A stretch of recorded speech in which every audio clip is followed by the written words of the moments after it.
Antonio, abro yo el fuego. Yo quería preguntarte, ¿crees que de verdad el periodismo, tal y como nosotros lo hemos conocido, no es ya que está en crisis, sino que está muerto? A ver, tal como lo hemos conocido, creo que sí. Creo que hoy ya es una reliquia.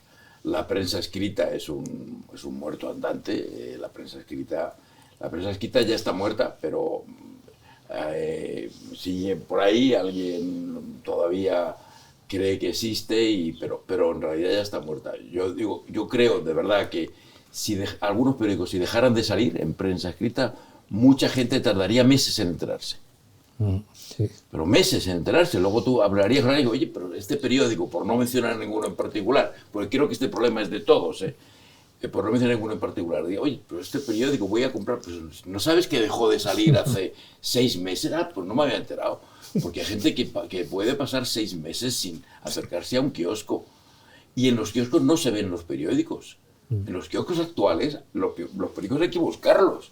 Porque antes los kioscos eran para los periódicos y ahora no, ahora son un mero producto decorativo y secundario, ¿no? Prensa escrita, entiendo que te refieres a la prensa en papel, porque al final lo que hacemos en los periódicos digitales tiene un componente escrito muy alto. Sí. Tiene también, evidentemente, audiovisual, pero hay una base que normalmente sigue siendo mayoritaria, sí, la escrita. Pero en estas circunstancias, ¿qué papel le queda a la prensa de papel? Quiere decir, ¿por qué siguen gastándose dinero y perdiéndolo algunas empresas en seguir publicando periódicos con soporte en papel? Yo creo que en parte casi es por una cuestión de reconocimiento. Es muy difícil para una industria dejar de producir el producto porque es conocido, por el que surgió. Probablemente las plumas Montblanc no son el principal producto de Montblanc en este momento, pero se siguen produciendo porque si no se siente un tremendo vacío. Y yo creo que los periódicos de papel, las marcas tradicionales de papel, sienten un enorme vacío con la desaparición del papel y sencillamente no se atreven. Yo mismo he sido director de un periódico, ya estaba la industria en franco declive cuando yo era director del País, ya la empresa se planteó y yo participé en alguna reunión en la que se dijo, ¿por qué no dejamos de publicar el papel, que es una fuente de pérdidas? ¿Por qué no? ¿Por qué no lo publicamos una vez a la semana? Y yo no me hubiera atrevido. Simplemente daba vértigo de perder el producto por el que era un periódico y dejabas de publicar el papel. Creo que es un asunto atávico, que cuesta mucho ese vacío. Yo quería bajar un poco ya a las trincheras, al frente de batalla, y preguntarte una gran curiosidad personal mía y que supongo de muchos españoles.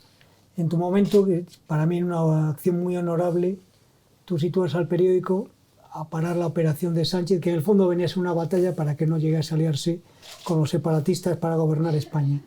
Y mi pregunta es, ¿qué mecanismo mental puede haber en la gente que está dirigiendo ahora en el país, que está controlado por grandes compañías españolas, por empresas fortísimas, por bancos relevantes, por señores, muchos de ellos madrileños, tal, que supongo que sentirán la idea de España, hacer dejación de todo tipo de patriotismo español y aplaudir, pero con entusiasmo, la operación que está en curso, que no es más que gobernar al dictado del señor Junqueras en un proceso que va a llevar a la separación del país?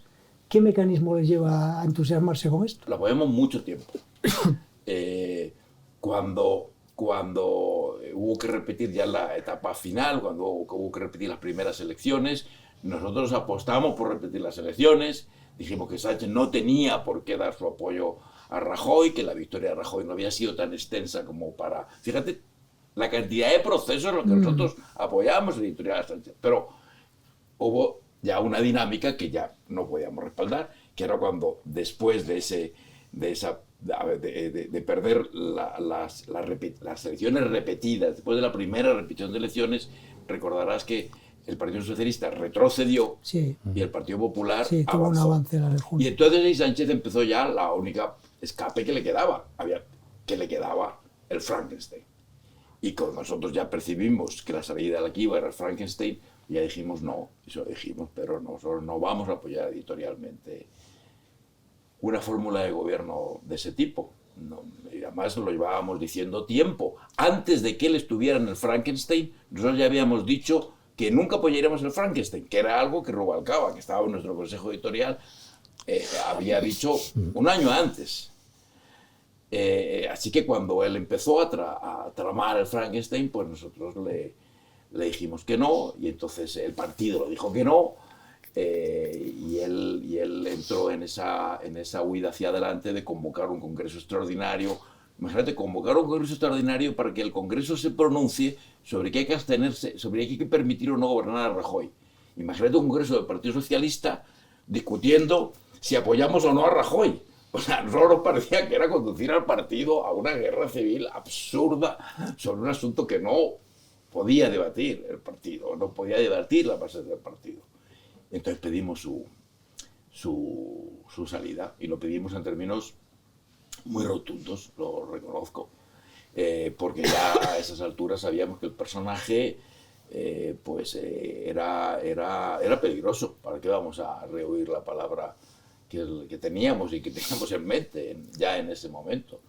Y como nos parecía que el personaje era peligroso para la izquierda, peligroso para el Partido Socialista y sobre todo peligroso para España, pues lo dijimos en nuestra línea editorial, que era nuestro derecho y nuestra obligación. Poner como periódico independiente una línea editorial propia, decidida por mí y el equipo con el editorial del periódico, y del que la empresa no tuvo nunca conocimiento. Al día siguiente de la editorial me llamó Cebrián, al día siguiente al editorial, o sea, cuando el periódico de papel estaba en la calle, me llamó para decirle, joder, macho, te has pasado. Digo, bueno, pues no sé, hombre, no, si, no es que no estoy en desacuerdo, pero creo que el tono que has elegido es un poco... Bueno, pues mira, así como salió, estábamos calientes y ya está, ¿no? ¿Qué pensaste, tú que tan bien le conociste y que escribiste su biografía, cuando viste a Sánchez convertido en el primer doliente en la muerte de Alfredo Pérez Rubalcaba? Mira, llevo muchos años, como vosotros, lidiando con políticos y con la política, y no me sorprende las cosas que hacen los políticos por preservar su imagen y buen crédito, ¿no? A mí me pareció una utilización obscena de la memoria de un gran hombre, al que obviamente se le puede discutir como político. Yo lo conocí más como persona, ¿no? Y me pareció, por lo menos, una persona recta, una persona honesta, y una persona que siempre, desde que yo lo vi, por lo menos actuar, había puesto por delante los intereses de España sobre cualquier otra cosa. Conoces muy bien la democracia americana, que es una de las más soleras del mundo, es ocioso decirlo. ¿Te contrasta desde ese punto de vista este proceso tan acelerado en unos días que estamos teniendo ahora mismo en España, como si leyes orgánicas se pueden voltear de una mañana a otra? ¿Cómo estás viendo esta situación como español y como periodista? Yo no soy un jurista, pero es evidente que el Tribunal Constitucional tiene la última palabra en cuestiones de discrepancia constitucional. Por supuesto que la tiene, y que eso no es una intervención, no es un asalto al Congreso, ni es un asalto a las decisiones, ni es rebatir las decisiones del poder, ni ocupar la posición del poder legislativo. Obviamente que no, es la misión del Tribunal Constitucional. De manera que sí, que hay un buen aprendizaje, que la democracia norteamericana en ese sentido, en estos aspectos, justamente en separación de poderes, en check and balance, sigue siendo una democracia ejemplar, la democracia mejor hecha, más perfeccionada. Tú has sido 2 veces delegado del país en Estados Unidos, en Washington. Tú viviste, al menos parcialmente, la presidencia de Donald Trump y la fiscalización que se hizo en Estados Unidos de sus mentiras. Sí. Algún periódico, si no recuerdo mal, el Washington Post, llegaba a contabilizarlas y dio una cifra final inverosímil. ¿Qué ocurriría si en España se hiciera lo mismo con el presidente del gobierno? Ya es una pregunta retórica porque no la conoces. Estamos, en fin, es evidente que que el presidente del gobierno ha incumplido prácticamente todas sus promesas. Hay una que prometió, que es la de prohibir los referéndums, justamente, que es la que me hubiera gustado que hubiera cumplido, ¿no? Y esa no la ha cumplido, ¿no? Esa no parece que vaya a cumplirlo. ¿Cómo es la vida del director del primer periódico de España que tú eras? ¿Qué vida hacías? ¿Cómo era una jornada de trabajo? Una vida de perros, eso. Por ejemplo, ¿a qué hora empezabas? ¿Cuántas horas dormías? ¿Cómo iba la cosa? ¿Qué hacías? Bueno, pues te levantas a las 6 de la mañana. No muy diferente a la que iba yo. No, pero cuenta. Pues no, pues ya te digo, levantarte a las 6 de la mañana. Yo me levantaba a las 6 de la mañana para poder salir un rato. Yo vivía cerca del Retiro y para poder darme un paseo por el Retiro antes de... en fin, entonces era más joven y algunos paseos eran corriendo, daba un par de vueltas al Retiro, ¿no? Y luego, pues, momentos. Sí. Y luego pues todo el día, o sea, todo el día, en fin, lo que puedes imaginar, tensión tras tensión, decisiones, todas precipitadas. Todas. ¿Quién te daba más la redacción o la cúpula de la empresa? Fíjate, yo la cúpula de la empresa no... También es verdad que yo cogí un momento del país en que la cúpula estaba muy distraída con cosas suyas, ¿no? Y no, yo no puedo quejarme de haber sufrido así intromisión y problemas de parte de la cúpula. Vamos, de la cúpula, que cuando yo digo la cúpula, yo digo la única cúpula con la que yo trataba, que era el presidente de la compañía, que era mi jefe, que era Cebrián. Como digo, fue un momento en que la empresa estaba con problemas y digamos, no estaban tan dedicados al día a día del periódico. Disfrutaste de lo que se podía llamar la libertad de la ruina. Bueno, hombre, no, sí. A ver, yo la verdad fui bastante libre en el país como director y siempre sentí apoyo de la empresa. Siempre no, hasta que me despidieron, quiero decir, o sea... Sí, claro, cuando me despidieron, pues ya no. En los últimos años hemos vivido en España una experiencia legislativa que se llama la Ley de la Memoria Democrática, que prohíbe prácticamente hablar en ciertos términos de protagonistas indiscutibles, incuestionables de la historia. ¿Eso es respetar la verdad? Pues no, es una barbaridad. O sea, la Ley de Memoria... Mira, yo creo que aquí había un tema pendiente, que creo que es algo que se debería haber limitado a la Ley de Memoria, que es a encontrar los cadáveres que se puedan encontrar, los de desaparecidos de la Guerra Civil, y procurar que todo ese episodio, cerrarlo de la manera más limpia posible y aclarar hasta donde fuera posible, hasta donde fuera humanamente posible, los asuntos de los desaparecidos. Y si se sabía que había una fosa en algún sitio, pues y había que excavar y rescatar los cadáveres, hacerlo. Creo que eso es lo que se pretendía cuando empezamos a hablar de este tema. Nunca se pretendió utilizar la memoria para sancionar el presente y para condicionar el presente. A mí me parece que la ley de memoria coarta la libertad, es una coacción a la libertad, francamente. Dejamos la última pregunta. Pues la última sería, tú has dedicado casi 40 años a El País.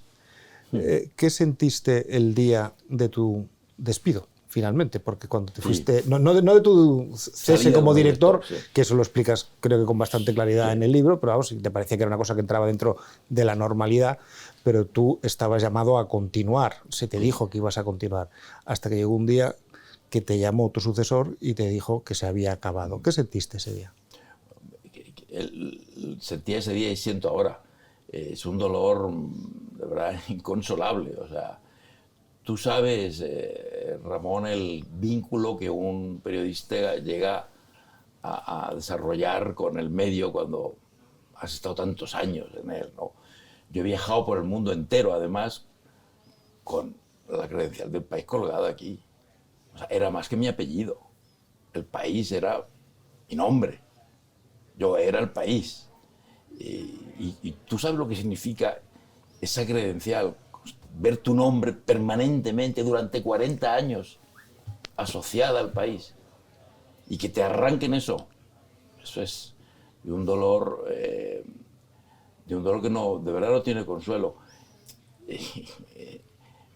Tiene perdón, bueno, pues eso es otra cosa ya, ¿no? Pero sí, dolió mucho y sigue doliendo todavía. Ahora ha hecho la mudanza desde Estados Unidos a Madrid y ya sabes lo que pasa con las mudanzas, que se remueven papeles y se remueven, por tanto, conciencias y se remueven corazones, y he tenido que sacar todas esas credenciales, las tarjetas de visita donde ponía Antonio Caño, El País, mensajes, cartas de felicitación, lectores, en fin, pues imagínate todo lo que a lo largo de 40 años uno puede acumular de un vínculo que hablábamos antes, que el vínculo sentimental que tenemos los periodistas con las empresas, yo no creo que se den en otro sector, ¿no?